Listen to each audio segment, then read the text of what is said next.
quand on doit représenter des personnages extraterrestres ou des mutants, on s'aperçoit je prends comme référence le cinéma, on a généralement des personnages qui ont une morphologie assez humaine en fait. Par exemple, si vous voulez montrer un extraterrestre qui marche à quatre pattes, c'est peut-être possible, mais on va tout de suite le référencer à un personnage un peu comme un animal. L'idée pour moi, c'est que si je veux montrer des personnages qui sont les équivalents d'êtres humains mais extraterrestres, ben, généralement, on retombe assez souvent sur des personnages qui ont des morphologies humaines assez symétriques de bras, de jambes. Alors, pourquoi ne pas représenter par exemple un extraterrestre qui soit complètement filiforme, genre un tube de 2 mm avec une toute petite tête au-dessus.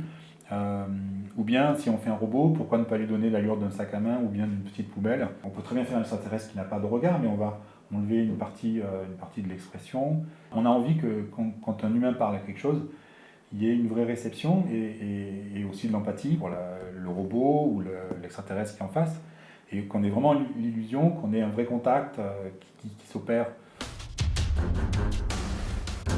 Donc moi, pour les personnages donc, extraterrestres, je pars effectivement de personnages humains et je les transforme.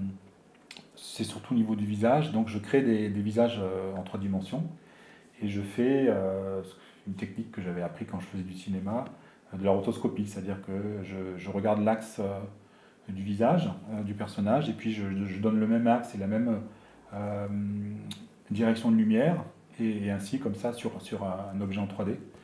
Et puis après, il suffit juste de ramener l'objet en 3D, de faire une surimpression, et puis on a des choses qui ont beaucoup d'allure assez rapidement.